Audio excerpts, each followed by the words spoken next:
If you're anything like me, then you've been probably getting super excited about just how affordable the Melbourne property market is in 2025. In fact, in today's video, I'm going to share 3 of the most affordable or cheapest suburbs in Melbourne where you can buy a property right now for below $550,000. You heard that right. It is absolutely dirt cheap in Melbourne right now and at the bottom of an 8-year cycle. Now I know I'm going to get a heap of hate on some of these suburbs in this video because a lot of people are still writing off Northwest and West Melbourne as we speak. I remember when they were doing the exact same things on the southern beachside suburbs, the south and western suburbs of Sydney, or the same thing up here in Queensland when 10 years ago I started to buy investment property in North Brisbane, South Brisbane and West Brisbane. Now the thing about buying at the bottom of a market, buying when other people are looking at Perth and Adelaide and Brisbane still, and buying parts of the city that aren't everybody's cup of tea, is it takes a whole lot of guts because you are choosing to enter the market when nobody else is looking there. But that is the advantage of looking at these 3 suburbs right now,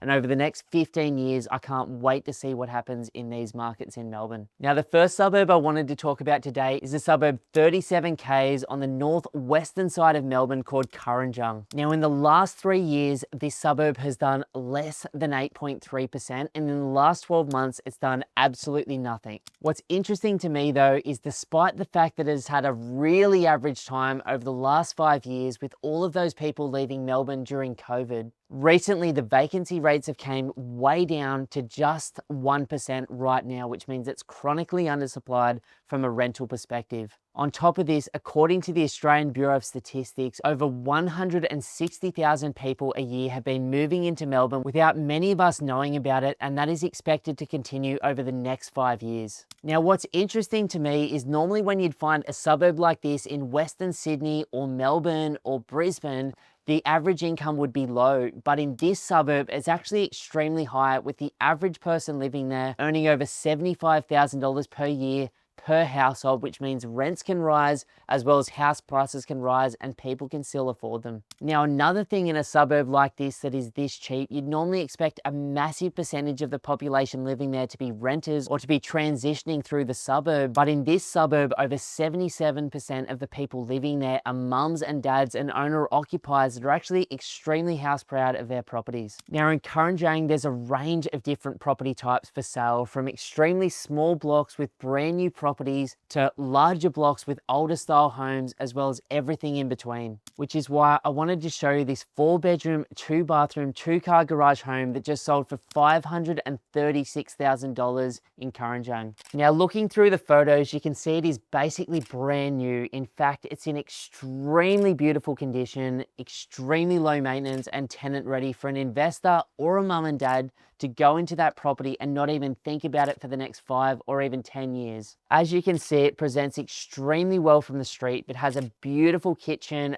bathroom, and nice big bedrooms throughout. Now, what's super interesting to me as an investor who's noticing what's going on in Melbourne and this suburb at the moment is this property is well below replacement cost. In fact, building something like this would cost you somewhere between about $350,000 and $400,000 in Melbourne right now, but you can buy this product which was built recently for just $536K including the land. Now, when I've seen that happen before in Melbourne, Sydney or Brisbane, what normally happens as the land prices go up and the building prices go up is established homes that are in good condition like this one in the suburb come up with it. Now not everyone has 530 grand to spend, which is why the second property I wanted to show you in Kurrajong recently sold for just $450,000. Now I get that this property and this suburb might not be everyone's cup of tea, but this is one of the most affordable houses you'll buy in any capital city in Australia right now. In fact, I don't think you could get anything like this in Adelaide, Perth, Hobart, Brisbane, Sydney, or anywhere near the other parts of the city close to Melbourne right now. Now, as you can see when we look through these photos, this 3-bedroom, 1-bathroom, 1-car garage home is actually on a nice big 600 square meter piece of land. And while the property has had a little bit of wear and tear, if you were to spend a few bucks replacing the flooring with some nice vinyl look, Scandinavian colored, light timber flooring, if you were to replace the blinds throughout the house, give the fans a bit of an update, and give the place a bit of a paint job, it would present 10,000 times better than it does right now. What's crazy to me is the kitchen in this property is in great condition and the bathroom's in pretty good nick as well. If I was literally comparing this property in this exact same distance from Brisbane right now, the same property would be selling for somewhere between 650 and 700k. And if I was looking at the more affordable western side suburbs of Sydney, the same property right now would be selling for somewhere between 800k and 1.3 mil, depending on which suburb it was in. I can't stress this enough right now, just how affordable Melbourne is. And we're going to see the positive effect of that over the next 5 to 10 years as we move through the next stage of the cycle in Melbourne. Now, the second suburb that I wanted to share today is a suburb called Melton West, and it's about 39 kilometers on the northwestern side of Melbourne. Now, for those of you who haven't been following the infrastructure projects coming into Melbourne in the next 5 years, there's a massive project going into the western side of Melbourne, which is effectively going to be a whole bunch of rail and roads connecting the western side of Melbourne into the city, resulting in a much shorter commute time for people living in this part of the city. Now, what I love about this particular area is it's had such a bad brand name in the last 10 years that in the last 3 years, it has done less than 2% growth in total. And in the last 12 months, when some suburbs in Brisbane, Adelaide, or Perth were going up 20 to 30%, this suburb went backwards 5%. Now, that would all make sense if we're talking about some abstract regional market somewhere in the desert in Australia, but we're talking about Melbourne.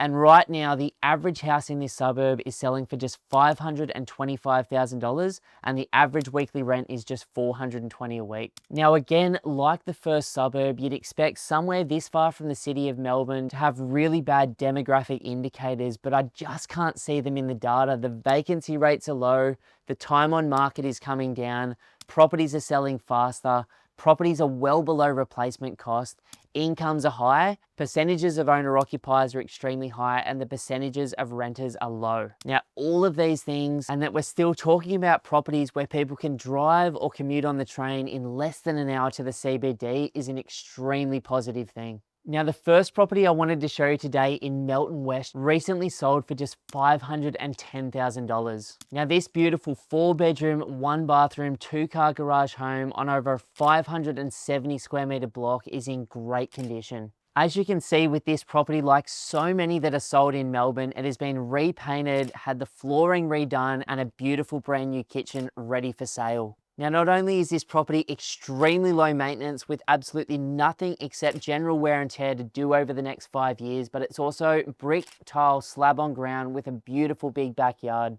Now, what I love about this property when I look at the floor plan is, although it's only got 1 bathroom at the moment, it does have a massive laundry which could be converted into a 2nd bathroom. And if you were to open up that space between the kitchen, living and dining area, it would become a much more functional, more open plan property for the future. To be honest with you, every single time I jump on realestate.com or Domain and see properties like this in Melbourne, I'm completely scratching my head because the true value of that property is worth significantly more than it's selling for today.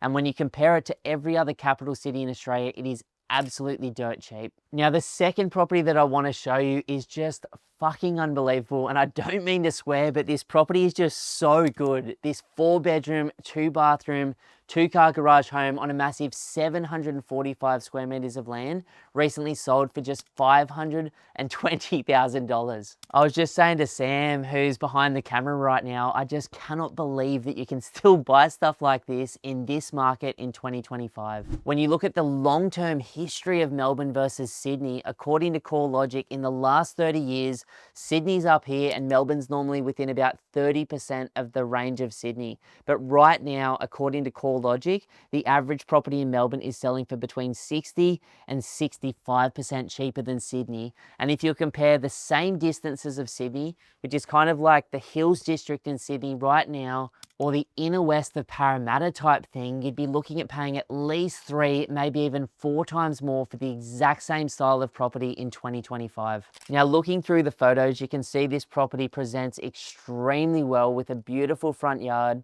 and great street appeal. Now, looking throughout the property, obviously those curtains aren't everybody's cup of tea, but they'll do the job for now. And obviously if it was my property, I'd replace them over time. I'd probably repaint those lemon yellow walls a little bit white to freshen it up as well. But you can see that the kitchen's in extremely good nick. On top of tidying up the blinds in this property, as you can see through looking through the photos, there's a whole bunch of different colors going on: white, lemon yellow, pink, and blue. And a couple of the walls have been patched up a little bit for resale. If this was mine personally, I'd go through and blitz the entire thing white just to make it look significantly better, not just for revaluation, but to find the right tenant and to make sure you get the maximum amount of rent return off them each week. Now, this property's got a huge outdoor entertaining area for the warmer months in the city of Melbourne, and it's got a beautiful big grassed area as well as a shed out the back there, which I think is super important. Again, I feel like the replacement value of a property that is this large in Melbourne in 2025 would be at least $350,000 right now,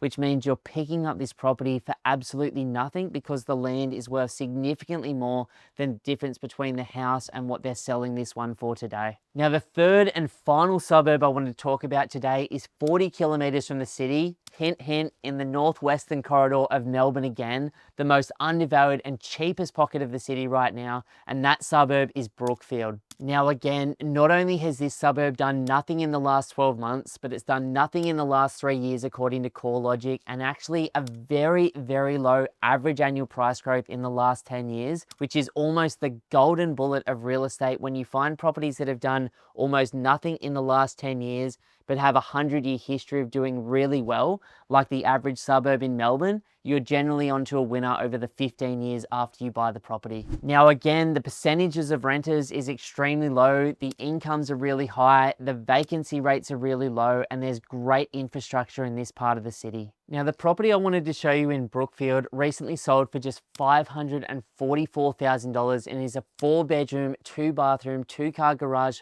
on a 400 square meter block. Now, as you can see, looking through these photos, the property is in extremely good condition and is almost brand new. Something like this is extremely low maintenance and a set and forget style property that is perfect for an investor either living in Melbourne or living in one of the other states in Australia, and like me, looking to pick up a little piece of the Melbourne market before it rushes away on us over the next 10 years. Now, as you can see with this property, there's plenty of storage in each of the bedrooms and there is absolutely nothing to do.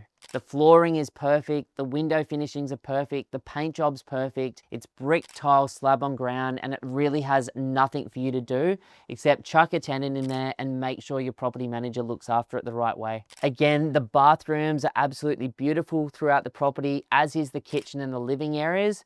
My only thing that I would probably be doing personally is a little bit of garden tidy up in both the backyard and the front yard, but I understand because it is so cold down there in Melbourne, a lot of people don't really touch the yards as much as they do up here in Queensland or down there in Sydney. Looking at the floor plan, it's extremely functional with good sized bedrooms, a nice living, kitchen, dining, opening up onto the alfresco area.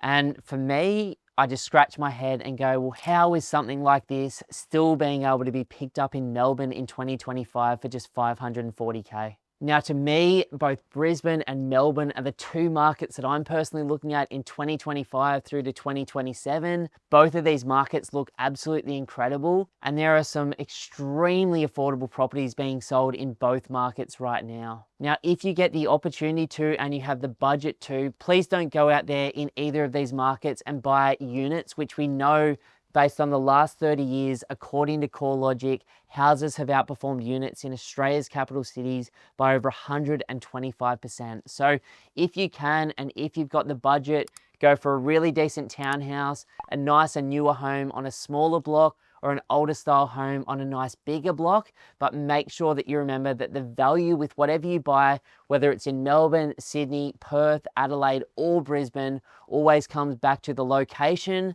the timing, a nice quiet street, and a really high quality home that you can set and forget not just now, but continues to do well from a growth and a cash flow perspective into your future. G'day guys, my name's Ben and I'm the director here at Pumped on Property, and I just want to say a massive thank you for watching our content today. Now, if you're thinking about buying an investment property in the next 3 to 12 months, then the team and I would love to offer you a one-on-one strategy session. In that session, we can talk about exactly where you are right now, where you'd like to be longer term, and we can deeply educate you on the Australian market. And then you can take that information and go and absolutely smash it on your own, or potentially become one of the small number of clients that we work with each week. To book your session, all you have to do is go to www.pumkedonproperty.com and click that book your free strategy session button. But either way, we wish you all the best on your journey as an investor to financial freedom.